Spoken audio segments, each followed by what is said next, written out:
এই সরকারের বিভিন্ন সময়ের যে কর্মকাণ্ড এটা একটা লেজে গোবরে অবস্থা করে ফেলেছে এই সরকার। আমরা সেই কারণে বলছি যে এই সরকার যত বেশি দিন ক্ষমতায় থাকবে দেশের পরিস্থিতি, অর্থনৈতিক পরিস্থিতি, রাজনৈতিক পরিস্থিতি, আইন শৃঙ্খলা পরিস্থিতি এটা তত ভয়াবহ খারাপ অবস্থার দিকে যাচ্ছে এবং যাবে বলে আমরা মনে করি। সেই কারণেই অতি দ্রুত একটা নির্বাচনের সুনির্দিষ্ট তারিখ তফসিল ঘোষণা করে নির্বাচিত প্রতিনিধিদের কাছে ক্ষমতা হস্তান্তর করাই হবে এই সরকারের প্রথম এবং প্রধান দায়িত্ব। কিন্তু সরকার সেদিকে হাঁটছে না, অন্য অনেক বিষয়ে তার এজেন্ডাভুক্ত করে ফেলেছে। এইটার আমরা নিন্দা জানাই এবং প্রতিবাদ জানাই। দ্বিতীয়ত কথা হলো যে ঐক্যমত্য কমিশনের সভায় অনেকগুলো এজেন্ডা 16টা বিষয়ে আমাদের এখানে আলোচনা হচ্ছে।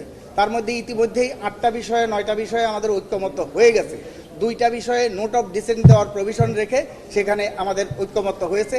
70 অনুচ্ছেদ এবং প্রধানমন্ত্রীর একাধিক পদে থাকা না থাকা এগুলোর বিষয় নিয়ে নোট অফ ডিসেন্ট, আর বাকিগুলো ঐক্যমত্যের ভিত্তিতে সিদ্ধান্ত হয়েছে। গতকালকে তত্ত্বাবধায়ক সরকারের বিষয় নিয়ে আলোচনা হয়েছে, সেইটাও মোরললেস একটা একমত পোষণ করা হয়েছে।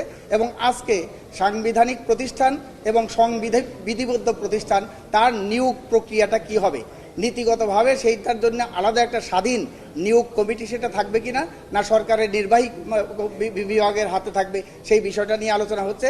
অধিকাংশ দলের মত একটা স্বাধীন নিয়োগ কমিটি, বিগত দিনের অভিজ্ঞতা থেকে একটা স্বাধীন নিয়োগ কমিটি হওয়া দরকার নীতিগতভাবে, এবং সেইটা শুধু আইনের দ্বারা না সংবিধানের অন্তর্ভুক্ত হওয়া দরকার, সংবিধানে সেটা গাইডলাইন হিসাবে থাকা দরকার। সেইটাও অধিকাংশ দল সেখানে একমত পোষণ করেছে, কোনো দল সেখানে ভিন্ন মত পোষণ করেছে।